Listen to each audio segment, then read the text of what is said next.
আজ নিয়ে চলে এসেছি একদম সহজভাবে একটা বিরিয়ানি রেসিপি। কথা দিচ্ছি সবার খুব পছন্দ হবে। ভিডিওটি যদি ভালো লেগে থাকে তাহলে এভাবে একবার ট্রাই করার অনুরোধ রইল। তাহলে চলুন শুরু করে দেওয়া যাক।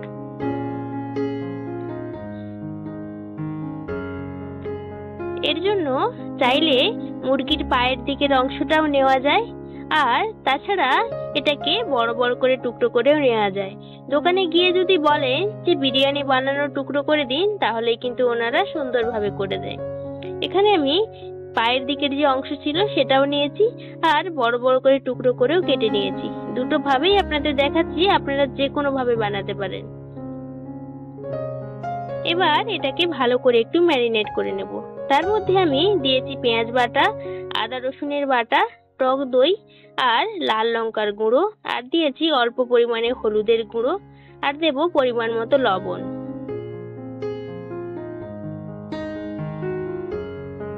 এবার দিচ্ছি বিরিয়ানি মশলা, আর লাগবে আমাদের তেল। এখানে কিন্তু আমি সর্ষের তেল দিচ্ছি, আপনারা চাইলে সাদা তেলও দিতে পারেন। তেলটা একটু বেশি পরিমাণে দেবেন, তাহলে এই ম্যারিনেশনটা খুব ভালোভাবে হয়। আপনি কিন্তু চাইলে এখানে একটু বেশি পরিমাণে তেলটা দিয়ে যখন রান্নাটা করবেন তখন কিন্তু একটু তেলটা পরিমাণ কম করে দিতে পারেন। এবার এটাকে আমরা ভালো করে মিশিয়ে নেব। মশলাগুলোকে একটু ওপর দিকে ভালো করে মিশিয়ে নিচ্ছি, তারপরে সেগুলোকে আমরা মাংসের সাথে ভালো করে মাখিয়ে নেব।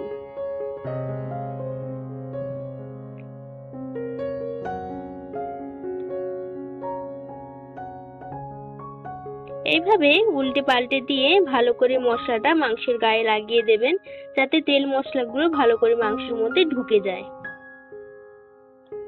আমার কাছে একটু টাইম ছিল, তাই আমি এটা মাখিয়ে নিয়ে প্রায় 30 মিনিট মতো ঢেকে রেখে দিয়েছিলাম। আপনারা যদি চান তৎক্ষণাৎ কিন্তু এটা বানিয়ে নিতে পারেন। দেখুন আমার ভালো করে মেশানো হয়ে গেছে। এবার আমি এটাকে ঢেকে রেখে দেব। তারপর করে নেব আমরা ভাতটা বানানোর জন্য একটা পাতিলের মধ্যে আমরা জল গরম করতে দেব। যতটুকু চাল নেব তার থেকে কিন্তু পরিমাণে একটু বেশি আমরা জলটা গরম করতে দেব, যাতে ভাতের জলটা আমরা বেশি পরিমাণে একটু বের করে নিতে পারি। এবার জলটা যখন ভালো করে ফুটে যাবে, তার মধ্যে দেব ছোট এলাচ, লবঙ্গ, দারচিনি, তেজপাতা আর কয়েকটা গোলমরিচ, আর দেব একটু জিরে। তারপরে দিলাম 1 চামচ মতো সাদা তেল। এটা দেওয়ার পর ভালো করে যখন টকবক করে ফুটবে, তখনই আমরা এর মধ্যে চালটা দিয়ে দেব। চালটা কিন্তু আমি ধুয়ে রেখেছিলাম, আগে থেকে ভিজিয়ে রাখিনি, ধুয়েই কিন্তু আমরা এর মধ্যে চালটা দিয়ে দিচ্ছি।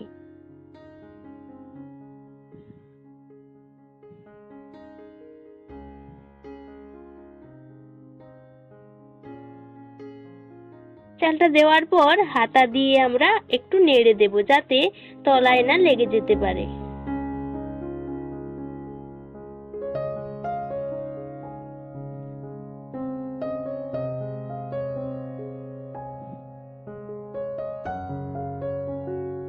এবার ভাতটা হতে থাক।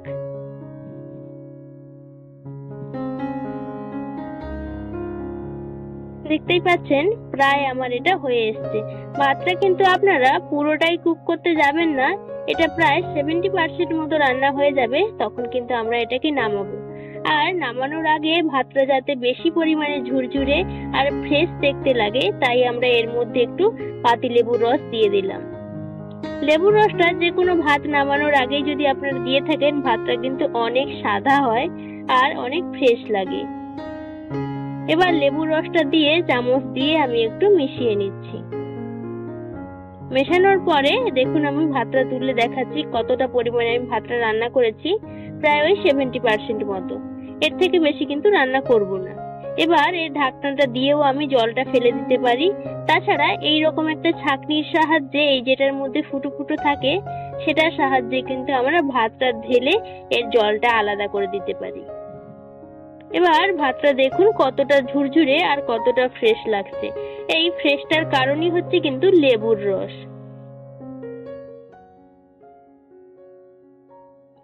এর মধ্যে হালকা করে লবণ দিয়ে দিলাম, যাতে পরে আমাকে আর লবণ না দিতে হয়। এবার আলু ছাড়া কি আর বিরিয়ানি চলে, তাই প্রেসার কুকারে 3টে আলু সেদ্ধ করতে দিয়ে দিলাম। প্রেসার কুকারে দেওয়ার কারণ হচ্ছে আলুটা আমরা গোটা গোটাই দিচ্ছি এখানে, তাই যাতে তাড়াতাড়ি সেদ্ধ হয়ে যায়, তাই আমি এর মধ্যে প্রেসার কুকারেই সিদ্ধ করে নিলাম। এখানে কিন্তু চাইলে আপনারা ডিমও সেদ্ধ করে নিতে পারেন। আমি এখানে ডিম দিচ্ছি না, তাই শুধু আলুটাই সেদ্ধ করে নেব। প্রায় ওই 4টে মতো সিটি দিয়ে নেব। এবার বেরেস্তাটা করে নিই। বেরেস্তা কিন্তু সাদা তেলেই করতে হবে, তাই তেলের মধ্যে পেঁয়াজটা দিয়ে লাল লাল করে ভেজে তুলে নেব। এবার কাজু কিশমিশটা একটু হালকা করে ভেজে নিচ্ছি। এবার কাজু কিশমিশটা হালকা লাল লাল করে ভেজে এটা তুলে রেখে দেব। তারপরে কিন্তু আমরা ওই তেলের মধ্যেই আলুটা ভেজে নেব।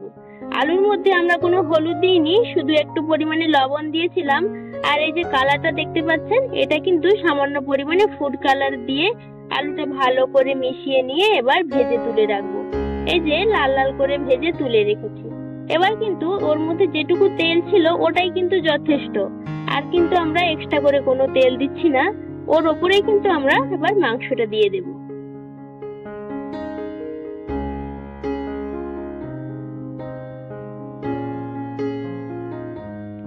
এই যে ম্যারিনেশন করে যে রাখা ছিল মাংসটা, সেটা এবার এর মধ্যে দিয়ে দিচ্ছি। এটাতে কিন্তু দই ছিল আর পেঁয়াজ বাটা ছিল, সবকিছু মিলিয়ে কিন্তু এটার থেকে কিছুটা পরিমাণে জল বের হবে। সেই জলেই কিন্তু প্রায় মাংসটা রান্না হয়ে যাবে। আপনাদের যদি মাঝে মাঝে একটু মশলাটা তলায় লেগে যায়, তাহলে কিন্তু সামান্য পরিমাণে জল অ্যাড করতে পারেন। খুব বেশি জল দেওয়ার দরকার নেই, যেটুকু জল বেরাবে প্রায় ওতেই কিন্তু মাংসটা রান্না হয়ে যাবে। এবার তেলের মধ্যে দিয়ে একটু এদিক ওদিক নাড়িয়ে নিয়ে তারপর কিন্তু আমরা এটাকে ঢেকে রেখে দেব। এই পর্যায়ে গ্যাসের ফ্লেমটা কিন্তু আপনারা স্লো করে দেবেন। তারপর দুধটা আমরা বানিয়ে নিচ্ছি। দুধের মধ্যে আমরা সামান্য পরিমাণে গোলাপ জল দেব। এটা খুব স্ট্রং ফ্লেভারের হয় গোলাপ জলটা, তাই আমি একদম অল্প পরিমাণে দিলাম। প্রায় ওই 10-12 ফোঁটার মতো গোলাপ জল দিয়ে এবার সামান্য একটু ফুড কালার দিয়ে দিলাম। দিয়ে ফুড কালারটা আস্তে আস্তে করে আমরা দুধের মধ্যে মিশিয়ে নিচ্ছি। এটা যখন ভালো করে মেশানো হয়ে যাবে, এবার এটাকে আমরা সাইড করে রেখে দেব। ফুড কালারটা যদি একসাথে আপনার দুধের ওপর থেকে ঢেলে দেন, তাহলে কিন্তু এটা দলা পাকিয়ে যেতে পারে, তাই এটাকে একটু দেখে স্লো ভাবে এটা মিশিয়ে নেবেন। দেখুন মাংস থেকে কিন্তু কতটা পরিমাণে জল ছেড়ে দিয়েছে।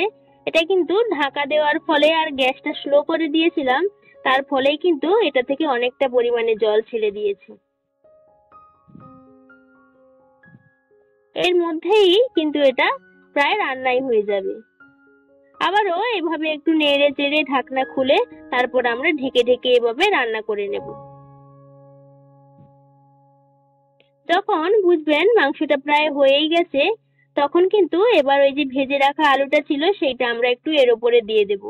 এটা না দিলেও হয়, আপনারা যখন বিরিয়ানির লেয়ারটা সাজাবেন তার উপরেও দিতে পারেন, কিন্তু আমি এখানে দিচ্ছি যাতে আলুর গায়ে ওই তেল মশলাগুলো একটু ভালো করে লেগে যায়। এখানে আমি একটা জিনিস আপনাদের দেখাতে ভুলে গেছি। মাংসটা যখন আমি রান্না করেছিলাম তখন আমি একদম ওই হাতা বাটি ধুয়ে একটু একদম সামান্য পরিমাণে একটু জল অ্যাড করেছিলাম। আপনাদের যদি প্রয়োজন হয় তাহলে দেবেন, না হলে দেওয়ার কোনো দরকার নেই। এবার আমি মাংস থেকে আলুটা তুলে নিচ্ছি। আর ম্যারিনেশনের সময় আমি যে লবণটা দিয়েছিলাম সেটাই কিন্তু আমার কাছে যথেষ্ট মনে হয়েছে, তাই আমি এখানে কিন্তু আর কোনো মশলা বা তেল কিছুই ব্যবহার করলাম না। এবার আলুটা তুলে নিয়ে মাংসটাকে একটু কড়াইয়ের মধ্যে বিছিয়ে দিচ্ছি। আপনারা চাইলে পুরোটাই এখানে তুলে নিয়ে প্রথমে ভাতের লেয়ার দিয়ে তারপরে এটা দিতে পারেন, কিন্তু আমি একদম আজকে সিম্পল ভাবে দেখাচ্ছি যাতে আপনারা খুব তাড়াতাড়ি খুব সহজেই এটা বানিয়ে নিতে পারেন। মাংসটাকে একটু বিছিয়ে নিলাম কড়াইয়ের মধ্যে, এরপরে ভাতটা ওর উপরে দিয়ে দিচ্ছি। কিছুটা পরিমাণে গরম মশলা আমি মাংস থেকে তুলে বাইরে ফেলে দিয়েছিলাম, যেটার কাজ হয়ে গেছে আমাদের, প্রায় কাজই শেষ, তাই আমরা ওটাকে তুলে ফেলে দিয়েছিলাম। এবার ভাতটা সাজিয়ে নিয়ে এই যে জলে ভেজানো যে ফুড কালারটা ছিল সেইটা আমরা পুরো ভাতটাতে দেব না, কিছু কিছু জায়গায় অল্প অল্প করে দিয়ে দিলাম, যাতে কিছু কিছু ভাত সাদা থাকে আর কিছু কিছু কালার হয়ে যায়, যেটা দেখতে অসম্ভব সুন্দর লাগে। এবার ওপর থেকে হালকা করে বিরিয়ানি মশলা ছড়িয়ে দিলাম।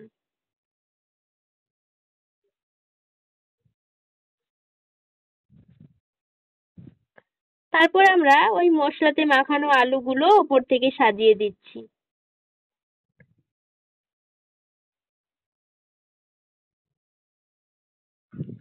এবার কাজু কিশমিশ গুলো ওপর থেকে দিয়ে দেব।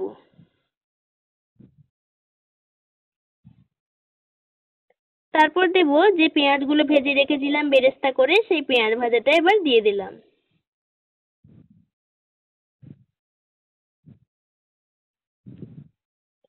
আর 1 চামচ ঘি আমরা চারিদিকে দিয়ে দিচ্ছি। এটা কিন্তু চাইলে আপনারা একটু বেশিও দিতে পারেন বা বাটারও দিতে পারেন। আমি যেহেতু আজকে একদম সিম্পল ভাবে দেখাচ্ছি, তাই আমি এখানে বাটার দিচ্ছি না, একদম সামান্য পরিমাণে 1 চামচ ঘি দিয়েই বানিয়ে দেখাচ্ছি। এবার আমরা এটাকে ঢেকে রাখবো প্রায় 15 মিনিটের মতো। এই পর্যায়ে কিন্তু গ্যাসটাকে একদম স্লো করে দেবেন। আর যদি চান তাহলে নিচে একটা তাওয়া রেখে তার উপরেও কিন্তু কড়াইটা বসিয়ে দিতে পারেন।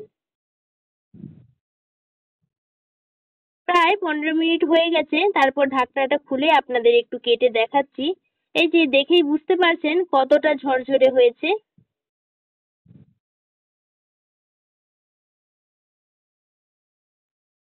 সব ভাতগুলো কিন্তু হলুদ হয়ে যায়নি, কিছু ভাত সাদা রয়েছে আর কিছু হলুদ, যেটা কিন্তু দেখতে খুবই ভালো লাগে। আর সত্যি বলছি, এভাবে একবার বানিয়ে ট্রাই করে দেখবেন, আশা করি আপনাদের সবার পছন্দ হবে। এটা কিন্তু খেতে খুবই দারুণ হয়েছিল, একদম কম মশলা দিয়ে, একদম ঘরোয়াভাবে। যে কেউ কিন্তু এটা বানিয়ে নিতে পারেন। তাহলে আজকে এইটুকুই, দেখা হবে নতুন আরো কোনো একটি রেসিপিতে, নতুন কোনো ভিডিওতে। সবাই ভালো থাকুন, সুস্থ থাকুন। আর ভিডিওটি যদি ভালো লেগে থাকে তাহলে একটা লাইক দিয়ে ছোট্ট একটা কমেন্ট করবেন।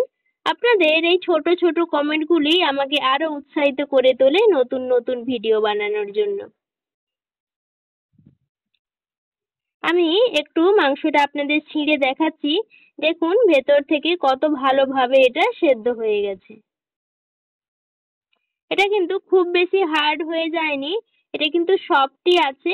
আর মাংসটা দেখুন একদম সুন্দরভাবে এটা সেদ্ধ হয়ে গেছে। একবার হলেও এভাবে বাড়িতে ট্রাই করার অনুরোধ জানাচ্ছি। ভিডিওটি যদি আমার ফেসবুক প্রোফাইল থেকে দেখে থাকেন তাহলে চ্যানেলটিকে ফলো করে নেবেন। আর যদি ইউটিউব থেকে দেখে থাকেন তাহলে অবশ্যই সাবস্ক্রাইব করে পাশে থাকবেন। ধন্যবাদ।